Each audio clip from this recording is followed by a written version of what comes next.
Night shift private ambulance dispatcher here. A little backstory. This road is a bad road to jaywalk on. Cars haul ass and it's not lit well. This happened on Van and Havenhurst, if anyone reading this lives in Los Angeles or the San Fernando Valley. On my way into work last week, about a block from the station, a vehicle was stopped in the lane next to me, and the car ahead of me had their hazards on while driving slowly. I threw my hazards on and slowed down. Again, I noticed a bunch of debris on the road and the remains of plastic shopping cart that had been annihilated by a car. I saw a group of people standing in the center lane on their phones, all looking distraught. That's when I saw what they were looking at. There was this lump in the road. I stared at it for a solid 5 seconds. A 5 seconds I don't think I'll forget. Before I realized what I was looking at, it was the dude pushing the shopping cart. His skull was split open like a watermelon. His brain was spilling out onto the asphalt, and his right foot was next to his right knee, with his femur and fibia showing. He looked like a Halloween decoration. I immediately retched and just kept driving. I got to the station and told the dispatcher I was relieving to not take that road home. I texted my wife what I just saw, and her, also being involved in emergency medicine, asked if I stopped or at least called it in. I responded with, "There's no helping him. He's fucking dead." I heard the sirens within 10 minutes of me getting to work. My hands were shaking for quite a while, making it hard to type. I haven't really been sleeping well since then. When I was in the field on an ambulance, I never wanted to work rescue. I've never had the desire to see this type of shit. I know I don't handle this shit well. I saw today there's a memorial on the curb next to where he died. I found out that his name was Craig, and that there are people out there who miss him.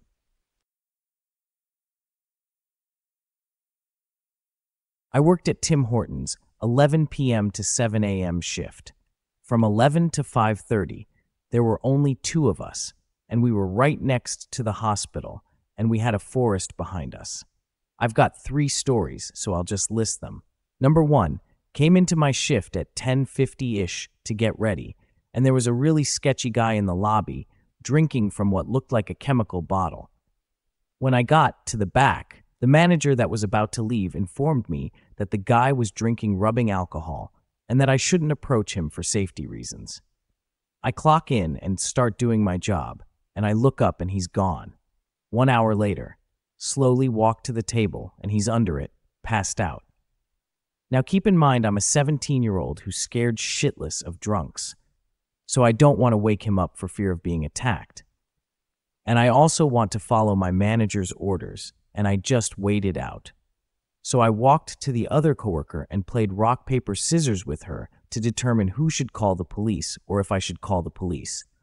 I won, so I phoned the police, and about 11 paramedics pulled up since we were next to the hospital and started asking a ton of questions, and they wheel him out of there in a stretcher.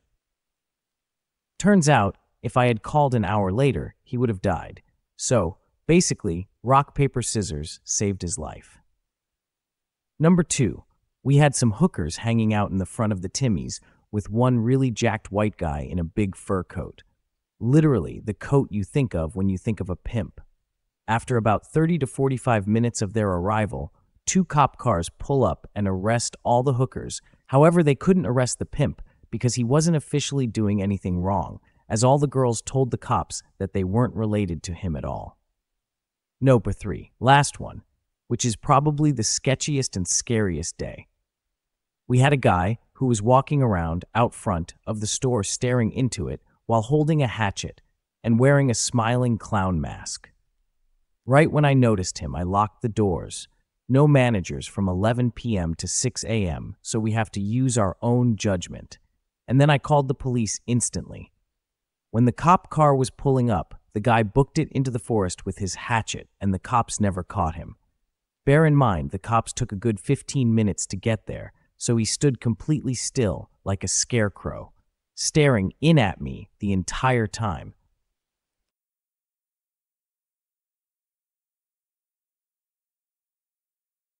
About 7-ish years ago, I was working on a piece of software at my company which had camera recording functionality. But because of the platform and length of recording, it was actually taking stills every dozen or so seconds for a stop-motion film sort of thing. Anyway, one night, I leave it going to ensure that it can, one, record its maximum length, and two, remain stable over long periods of time. So in the morning, I get in and sit down and review last night's footage for quality and stability's sake. Quiet and still, office with lights on and a couple of people. People leave, lights turn off. Darkness, darkness, darkness. But there, in the faint light from the outside coming in through the window, I see something in the office move. I start to go back and forth between frames when the lights went off and when they came back on, and it seems a chair had turned, all before anyone came in. I sat there and reviewed the footage for a bit before talking with my supervisor, who informed me that the last shift last night ended around 9 p.m. and that no one had entered the office between 9 p.m. and 6 a.m. I shrugged it off and continued my daily work.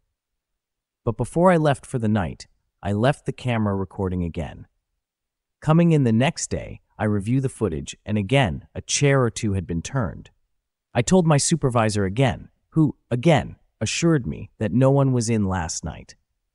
But now he too was curious and asked around and was told absolutely no one was in the office at night. So now my supervisor asked me to leave the camera recording each night, and every morning when we came in, we review the footage, and every morning, the footage showed chairs moved and turned. Some chairs had moved a few feet even.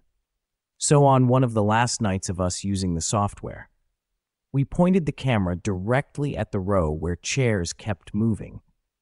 Then, with there no night shift that night, we pulled all the chairs to the front of the row to see where they would be the next day. When we came in the next morning, it was evident they had been moved, as some had been turned and one had been rolled back against the wall, roughly 20 feet from where we left it. Reviewing the camera footage showed nothing move smoothly, as it was 12-second frames. Only a set of chairs in a cluster, then a set of turned and slightly moved chair, and one single chair 20 feet away from the others. We never got a good explanation. We checked with all the departments and the cleaning crew, and no one had a reply. That backed up why the chairs would move overnight.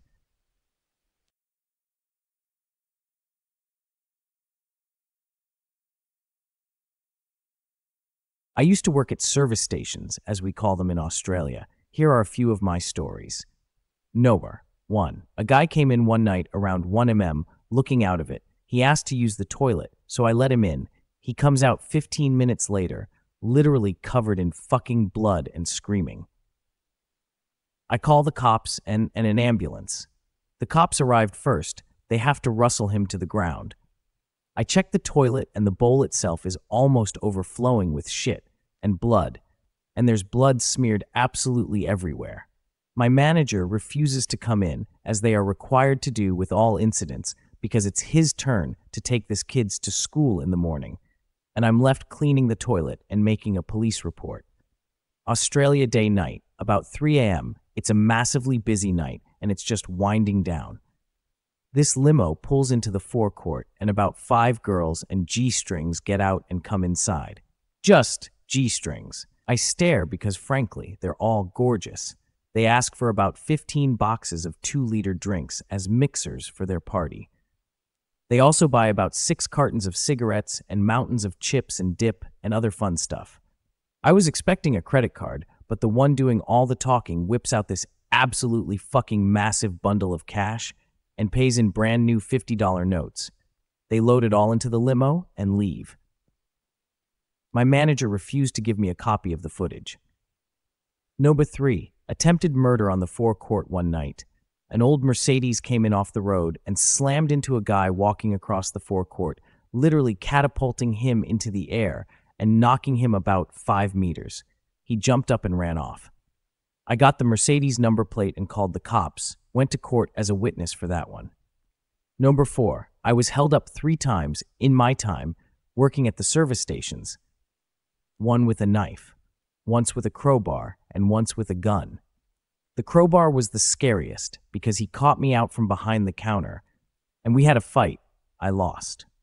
Number 5. I had a group of kids between the ages of 13 and 15 go crazy in the store one night because I refused to sell them cigarettes. They were opening the bottles of kerosene we sell and pouring it on the floor, trying to light it on fire. They smashed one of the front windows, which is pretty damn impressive, and threw tins food at me. The cops arrived as I was chasing one of them with a baseball bat because he threw baked beans at my car. Number 6. I had girls pee themselves because there was a queue for the toilet Friday nights. Number 7. I walked into work one night just in time to see this guy who had been reading a magazine put it down and walk up behind this girl who was standing in line to pay for her fuel and smash her in the side of the head. He then took off. I chased him for a bit, but he got clean away. Came back to the store, and the girl was still lying there. I called an ambulance and the police. Turned out it was just some random attack. We caught the guy because of our video footage. Number 8. I worked opening night at a refurbished store just across the road from university on campus housing. I had a queue of customers out the door. It was the middle of January, and it was 30 degrees at nighttime, and our air conditioner failed. Most people were okay, but one girl and guy decided we were taking too long and climbed on the barbecue gas canister cage and started to strip tease to entertain everyone. Show was worth it. The cops even waited for them to finish.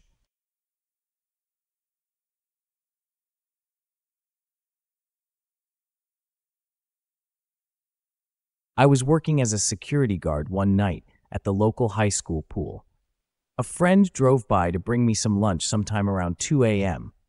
He stayed for a bit, and we were just shooting the shit in the parking lot while I eat my food.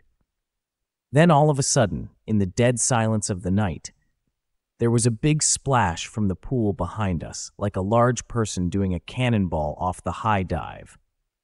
We both looked at each other, surprised. I immediately took off running towards the pool through the parking lot and around a small structure that served as an administrative building. I was ready to catch my first perpetrator ever, figuring it was just some troublemaking kids. I rounded the corner, and I couldn't believe what I saw. Nothing.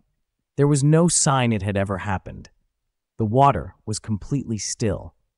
The concrete around it was dry, and there wasn't a single person in sight. Plus, the pool was surrounded by an 8-foot iron fence, so no way for a quick getaway. It couldn't have taken more than 15 seconds to reach the pool from where we were standing.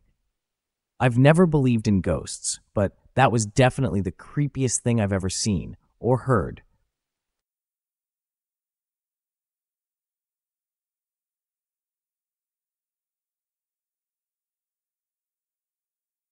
I work EMS. One night, I picked up OT on the night shift. We got a call for an unknown condition at an address that gets changed like 5 times before we're flagged down in front of a huge Masonic temple by a frantic woman. She tells us that her boyfriend is the custodian and that he's in charge of locking up every night. He had texted her about an hour ago saying he had crushing chest pain and shortness of breath, and now he's not answering her texts. The door is locked, but she knows he's inside because his car is there, and there are lights on inside. The huge wooden doors are locked, so we call for firefighters to break them down. They take like 20 minutes smashing a 12-foot-tall wooden door off its hinges.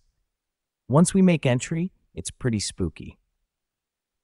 I don't know if y'all have ever been in a Masonic temple before, but they're scary as shit with all the lights off, marble floors and columns, lots of velvet curtains, and no light switches to be found. Me, my partner, the girlfriend, and 5 firemen start searching the place, room by room, floor by floor. We are totally expecting to find a corpse and possibly a ghost or two.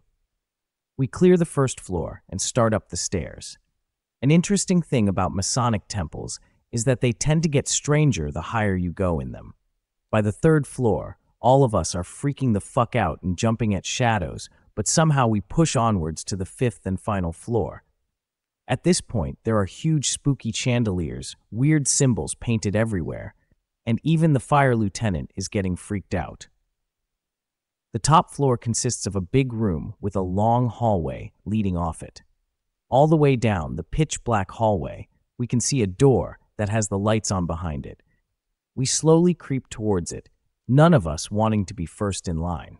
Eventually, we reach the doorway, and after a solid minute of silently miming who should open the door, my partner and I agree that we'll do it together. We take a couple of deep breaths, silently count to 3, and throw the door open.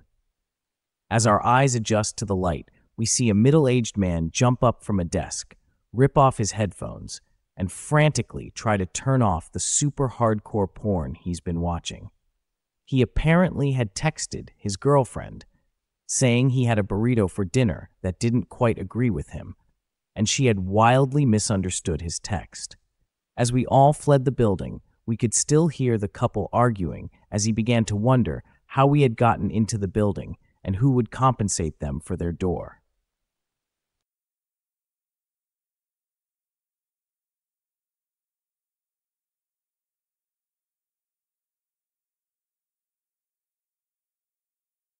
I worked in a home-like facility for the elderly. I had a woman who liked to wander a lot in the nights, and I had to keep her out of other residents' rooms. One overnight shift, I was sitting on a couch at the front of the facility. I had a clear, straight view down the hallway. I saw what I thought was the wandering woman go into a room that wasn't hers. I quickly got up from the couch, walked straight down the dark hallway, and peeked into the room that I saw her walk into. The only resident in the room was the one that belonged there, sleeping on the bed. I went to the wandering resident's room and found her still asleep in her own bed as well. I immediately knew I had seen a ghost or spirit.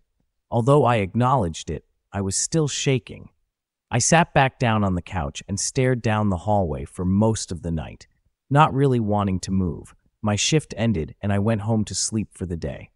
Upon returning from my shift the next evening, I was informed that the resident in which I thought I saw someone going into the room of had died very suddenly during mid-morning. It was a little unsettling, but I had to recognize that maybe one of her loved ones on the other side was there to get her ready. Working with death, often you are privy to these types of things sometimes. Some of them are more nerve-wracking than others. One more tidbit from a night shift. While working around 2 or 3 in the morning, I was standing in the middle of a living room that is lined with bookshelves on one side of the room. I was thinking about a particular resident that actually did not take a liking to me. The resident had passed away about 6 months previous. At the moment, I was thinking about this patient. A book falls off the bookshelf. The book literally came off the shelf and landed on the floor about 6 feet away. I would say it flew off the shelf, but I doubt anybody would believe me.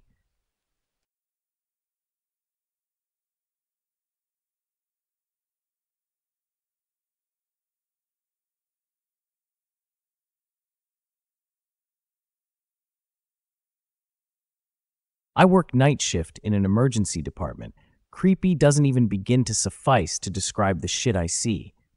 Night, time, brings out the underworld, drugs, alcohol, sex, you name it. People seek it under the cover of night. I've taken care of rape victims, people high on PCP, prostitutes whose John got a little too rough, even the random white-collared Fortune 500 dude with a 16-inch dildo stuck in an orifice where it shouldn't have been. And that's just another night in the department. I wouldn't say this incident is so much creepy, but it just goes to show how difficult this job can be. I once took care of 2 people involved in a robbery. One was the victim, one was the robber. Simple, right? Well, the victim was beaten with a pipe so badly, the bones in his face were basically mush. He needed major surgery, and I believe he had bleeding in his brain. I primarily took care of the thug who robbed him.